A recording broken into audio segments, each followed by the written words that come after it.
আসলেই কি নায়িকা মৌসুমীর ডিপজলের সাথে এক রাতের চুক্তি হয়েছে? কেন নায়িকা মৌসুমী লাইভে এসে এত কাঁদলেন? কি ঘটনা ঘটেছিল তার সাথে? কেন নায়িকা মৌসুমীকে ঘর থেকে বের করে দিল ওমর সানি? ওমর সানি লাইভে এসে কি বললেন? চলুন ভিডিওটি দেখে নি তাহলে। কারণে আমি লাইভে আসছি, তো কারণটা হচ্ছে, দেখুন, আমার 31-32 বছরের ফিল্ম ক্যারিয়ারে আজ অবধি কেউ কোনো আঙ্গুল দিতে পারবে না। বিশেষ করে আমার স্ত্রীকে আমি বিয়ে করেছি 27 বছর। আমার ফুটফুটে দুটি ছেলে মেয়ে আছে, আমার ফারদিন এবং ফাইজা। আমার ছেলে আলহামদুলিল্লাহ বিয়ে করেছে, আয়শা। আমার বোন আছে, ভাই আছে, আমার ভাগ্নি আছে, সবাই আছে। তো আমি গতকাল একটি অ্যাপ্লাই করেছিলাম শিল্পী সমিতিতে জায়েদ খানের বিরুদ্ধে। তো আমি সেটাতে কিন্তু এখন আমি অটল। আমি লাইভে কেন আসলাম এটা আমি আগে আপনাদেরকে আমি একটু ক্লিয়ার করে দিই। আমার চাওয়া পাওয়ার বাংলা চলচ্চিত্রে কিচ্ছু নাই। Hit, super hit, bumper hit plus number one, এই ধরনের আল্লাহ আমাকে দিয়েছে, এই চলচ্চিত্রের মানুষরা দিয়েছে, প্লাস দর্শকরা দিয়েছে। আমি কোনো বিষয়ে ওই ইউটিউব চ্যানেলে কোনো চ্যানেলে আমি আসতে আগ্রহী নই। ক্যামেরার সামনে আসবো, তার জন্য আমার ফেসবুকটাকেই আমি বেছে নিয়েছি। এখান থেকেই আমি আপনাদেরকে সবাইকে বলে দিচ্ছি, আমি অনেক ফোন পাচ্ছি, আমি ন্যাচারালি একটু সিক ফিল করছি। সো কেউ আমাকে ভিডিও প্লাস অডিওতে যা কিছু বলার আমি অলরেডি বলে দিয়েছি। এখন যে জিনিসটা আমি বলবো সেটা হচ্ছে, তার বিষয়ে যে আমি কথাগুলি বলেছিলাম এটা একদমই সত্য কথা। বিশেষ করে তার গাড়ির বিষয়ে আমার আর আমার ছেলে ফারদিনের কাছে যথেষ্ট পরিমাণে এভিডেন্স আছে। আর মৌসুমী সম্পর্কে যদি বলি, সে আমার স্ত্রী এবং আমার সন্তানের মা। সে একজন গর্জিয়াস মা। আমি তাকে অসম্মান করি একটি কথাও বলবো না, অসম্মান করি একটি কথাও বলবো না। কি ভেবে সে জায়েদ খানকে ভালো বলেছে, ইয়ে করেছে, শোনেন, ওনার সম্পর্কে বাংলা চলচ্চিত্র জানে, বর্তমান ক্যাবিনেট জানে, প্রযোজক সমিতির ক্যাবিনেট জানে এবং পরিচালক সমিতির ক্যাবিনেট জানে, দর্শক জানে এবং সবাই জানে। আমি এ ব্যাপারে কথা বলবো না। আর আমাকে দয়া করে আমার এই ভাষ্যটুকু ফেসবুক থেকে আপনারা যারা দেখছেন তারাই এটাকে একদম স্ট্রেটলি আমি বলে দিয়েছি। সামনে আমার গার্ডিয়ান হিসাবে আমার ছেলে ফারদিন এবং ফাইজা, তারা অবশ্যই আপনাদেরকে ক্লিয়ার করবে। আমি আমার গার্ডিয়ান হিসাবে আমার ছেলে ফারদিনকে আমি মেনে নিলাম এবং আমার ফ্যামিলির ইজ্জত মানে আমার ইজ্জত, আমার স্ত্রীর ইজ্জত মানে আমার ইজ্জত, আমার ছেলে মেয়ের ইজ্জত মানে আমার ইজ্জত। আমি চাই না এই 27 বছরে এসে কোনো ধরনের কোনো ভুল বুঝাবুঝি ফ্যামিলির মধ্যে হোক। কিন্তু বাইরের মানুষ এসে যেভাবে ভাঙার চেষ্টা করছে, আপনারা নিজেরাই জানেন যে সে কে। আমি তার সম্পর্কে আর কিছুই বলবো না। আর এটার উত্তর আমি এইভাবে দিয়ে দিলাম। দয়া করে যারা সাংবাদিক ভাইরা আছেন, আপনাদের কাছে আমার অনুরোধ, আমাকে আর ফোন করার কোনো দরকার নেই। আমার এই ভিডিও থেকেই আপনারা জেনে নেবেন। আর দর্শক যারা আছেন, আমি দয়া করে কেউ বাজে মন্তব্য করবেন না মৌসুমীকে নিয়ে, বাজে মন্তব্য করবেন না আমাদেরকে নিয়ে। আপনাদের যা কিছু যদি কোনো হয়ে যায় আমাকে বলবেন, আমি মাথা পেতে নিব। কিন্তু বাট বিশেষ করে আপনারা বুঝে গেছেন যে জায়েদ খান কি। আমি যে অনেকেই আছে যে ভাইরাল হওয়ার জন্য অমুক বলে তমুক বলে, আল্লাহ মাফ করুক। এই বাংলা চলচ্চিত্র আমাকে এত বড় ভাইরাল আল্লাহ আমাকে করে দিয়েছে এই গত 30 বছরে, সেটা নিয়েই আমি আছি। তো সাংবাদিক ভাইদের কাছে আমার অনুরোধ, আমার এখান থেকে সমস্ত কিছু নিয়ে নেবেন, আর আমার ছেলে ফারদিন, ফাইজা, আমার গার্ডিয়ান, তারাই বলবে। ভালো থাকবেন, আমার জন্য দোয়া করবেন।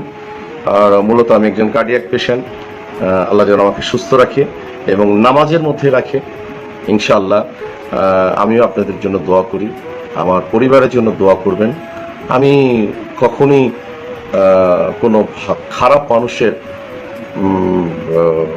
সাথে আমি নাই, এবং আমার পরিবারের সাথে আমি থাকতে চাই, আমার ছেলে মেয়ে, আমার স্ত্রী, সবার সাথে থাকতে চাই। ভালো থাকবেন সবাই। এবং আমি এখন প্রচণ্ড রকমের ফিল করি, আমার শালিক ইরিন জামান, আমার শাশুড়ি জিয়া, স্নিগ্ধা আমেরিকাতে আছে, শ্রদ্ধা জানেন, আমার বোন বকুল আপা, আমার ভাই ইকবাল ভাই, এবং সবাই আমার জন্য দোয়া করবেন, আমি যেন সুন্দরভাবে বেঁচে থাকতে পারি এবং ইমানের সাথে বেঁচে থাকতে পারি। আর কেউ কোনো বাজে মন্তব্য করবেন না, হ্যাঁ, বাজে মন্তব্য করবেন না। কোনো যদি বাজে মন্তব্য করতে হয় আমাকে নিয়ে করেন। একটা বিশেষ কারণেই আপনার সামনে হাজির হলাম। আসলে হাসান জাহাঙ্গীর পরিচালিত একটি নাটক হয়েছিল সুদূর আমেরিকাতে। সেখানে অনেক রিকোয়েস্টের পরে আমার স্ত্রী এবং আপনাদের প্রিয়দর্শিনী মৌসুমী অভিনয় করেছিলেন, এবং সাথে সেটার একটি কারণই হোক এটা টেলিফিল্মে রূপান্তরিত হয়। এতদিন পরে এখন এসে আমি দেখছি হাসান জাহাঙ্গীর এবং এটার প্রযোজক পরিচালক হিসেবে সেন্সর বোর্ড থেকে এটার অনুমোদন নিয়েছেন ছবি হিসাবে। কিভাবে এটা ছবি হয়? তার কাছে কি ছবির জন্য মৌসুমীর এগ্রিমেন্ট কোনো দেখাতে পারবেন হাসান জাহাঙ্গীর? অবশ্যই না। আমার মনে হয় যে আমি যতটুকু এটার প্রতিবাদ করছি, তীব্র প্রতিবাদ করছি এবং এটা বন্ধের আবেদন করছি, এটা কোনো রকমই একটি চলচ্চিত্র হিসাবে রিলিজ হতে পারে না। মৌসুমীকে এইভাবে মানুষ দেখতে অভ্যস্ত না, আমাকে দেখতে অভ্যস্ত না। আজকে আমি এটা প্রতিবাদ করার কারণে আমি আপনাকে মৌসুমীর ভয়েস ওভারে আমি নিয়ে যাব। কন্ট্রাক্ট ম্যারেজটা একদমই 1 ঘন্টার একটা নাটক ছিল। আর 1 ঘন্টার নাটক যেমন হয় একটা ছোট্ট গল্প, ঠিক ওরকমই একটা ছোট গল্প। একটা মেয়ের এই এদেশে আসার পর তার আমেরিকাতে স্ট্রাগল টাইমটা, এবং তার একজনের সাথে বিয়ে হয়, কন্ট্রাক্ট ম্যারেজ হয়, বাট সেই কন্ট্রাক্ট ম্যারেজ থেকে সে বের হতে পারে না। ওই লোকটা তাকে অনেকভাবে উত্ত্যক্ত করে, বিরক্ত করে। এই ধরনের একটা ছোট্ট গল্প নিয়ে তার এই কন্ট্রাক্ট ম্যারেজের গল্পটা সাজানো ছিল।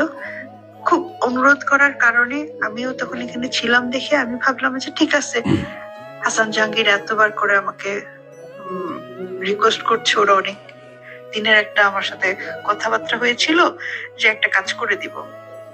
ওই জন্য ভাবলাম ঠিক আছে করে দিই, সময় ছিল। কিন্তু 2 দিনের কাজটা 2 দিন করতে পারিনি, আমি 3 দিনও করে দিলাম যে ঠিক আছে কাজটা শেষ হোক। তারপরে সে এইটা আবার কিছুদিন পর আমাকে আবার যখন আসলো বললো যে আপা এটা তো 1 ঘন্টার নাটকের চেয়ে একটু ফুটেজ বেশি হয়েছে, তো আমার এই বিক্রি করতে গেলে যে খরচ হয়েছে আমার টাকা উঠতেছে না, আমি এটা টেলিফিল্ম বানাতে চাচ্ছি। ঢাকারও কিছু অংশ শুট করার পর এটা টেলিফিল্মের একটা ভালো ডিউরেশন হয়ে গেছে, তো এটা এখন যদি আমরা টেলিফিল্ম করি আপনার কি কোনো আপত্তি আছে? তখন আমি বললাম যে হ্যাঁ, কোনো আপত্তি নেই, যদি গল্পটা সুন্দর হয় টেলিফিল্ম আকারে করতে পারো তোমরা, কিন্তু আমাকে তো আমার টেলিফিল্মের অ্যামাউন্টটা দিতে হবে। তখন বললো যে ঠিক আছে আমি সেটা অ্যারেঞ্জ করবো আপনার জন্য। তো কি ইমান তখন বললো যে আমার এখানে একটুখানি ফুটেজ লাগবে, আপনি আমাকে আর একটা দিন শুটিং করে দেন। ওর একটা দিন আমি আবার শুটিং করেও দিলাম, ছোট্ট একটু কাজ করতে চাইলো, করে দিলাম। এইখানে কিন্তু এটা শেষ, যে ঠিক আছে সে ঢাকায় টেলিফিল্ম করে সে যে টাকা খরচ করছে টাকাটা তুলে ফেলবে, ভালো একটা চ্যানেলে চালাবে, ওকে ফাইন। কিন্তু ইদানিং আবার যখন শুনলাম হঠাৎ করে সে সেন্সর পেলো, সেটাকে ছবি বানাতে চাচ্ছে, এটা আমি খুবই অবাক হলাম যে আমাদের সেন্সর বোর্ডে এটা কিভাবে ছবি আকারে পাশ হলো বা কি হলো জানি না। আমি তাদের উপর শ্রদ্ধা রেখে কথা বলতে চাই, এরকম ঠিক ছিল না বিষয়টা। আর আমি মনে করি না যে আমার একটা ক্যারিয়ারের মানে একটা এরকম, আমি যেখানে ছবি করি না সেখানে এরকম একটা গল্প দিয়ে আমাকে হুট করে একটা সিনেমার মধ্যে, সিনেমার আত্মপন্ত কোনো কিছু আমি জানি না, সেখানে কোথায় আমাকে কাটপিসের মতন ব্যবহার করা হচ্ছে, এটাও ঠিক না। কিন্তু এটা আমি আশা করিনি, আসলে এটা হাসান জাহাঙ্গীরের কাছে আশা করিনি। এবং আমাদের সেন্সর বোর্ড কেন এই ধরনের একটা গল্পকে তারা পাশ করে দিল জানি না, আমি খুব কষ্ট পেলাম। তো এখন ছবি রিলিজ হওয়া উচিত কিনা আমি নিজে মনে করি যে হওয়া উচিত না, কিন্তু আইনগতভাবে আসলে কতদূর এটা সবার কাছে সঠিক মনে হচ্ছে সেটা আমি ঠিক বুঝতে পারছি না এতদূর থেকে। তো আমি আশা করব যে আমাদের পরিচালক সমিতি আছে, প্রযোজক সমিতি আছে, শিল্পী সমিতি আছে, সবাই যেন বিষয়টা বিবেচনা করে যে হ্যাঁ, প্লাস ছবির যে একটা রেমুনারেশন হয় সেটাও কিন্তু আমাকে উনি এখনো দেননি। পরেজনই কিন্তু এই ছবিটা ছাড়পত্র নিয়ে সুন্দর রিলিজ করে দিচ্ছেন, না আছে ডাবিং, না আছে প্রপার কোনো বিষয় এখানে, জানি না কিভাবে হচ্ছে।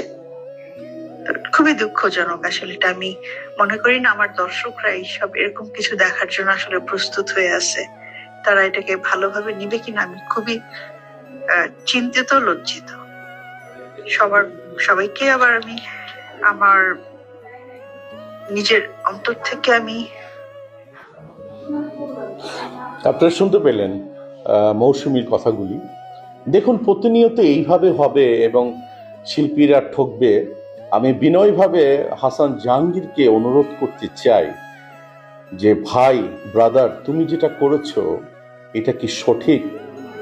একদমই সঠিক না। তোমার সামাজিক অবক্ষয় থেকে তুমি কতদূর তুমি প্লাস আছো না মাইনাস আছো, নিজেকে প্রশ্ন করো। তোমাকে আমি গালি দিব না, কোনো কিছুই করব না, কিন্তু তুমি যে কাজটা করেছো একদমই এটা সঠিক নয়। অবিলম্বে আমি এটা আইনের আশ্রয় নিব। প্লাস মৌসুমীর সাথে যদি তুমি ফোনে কথা বলে নিতে পারো, আমার পরিবারের সাথে যদি কথা বলে নিতে পারো, তোমার সেটা আমি ইনভাইট করছি, কিন্তু সেই চেষ্টাটা একদমই তোমার নেই। আর তুমি যে ধরনের কাজ করে এটাকে রিলিজ করছো, এটা আমি তীব্র প্রতিবাদ জানাচ্ছি আমি তোমার সিনিয়র ব্রাদার হিসাবে। আপনারা বিচার করবেন এই ছবির বিষয়। ধন্যবাদ।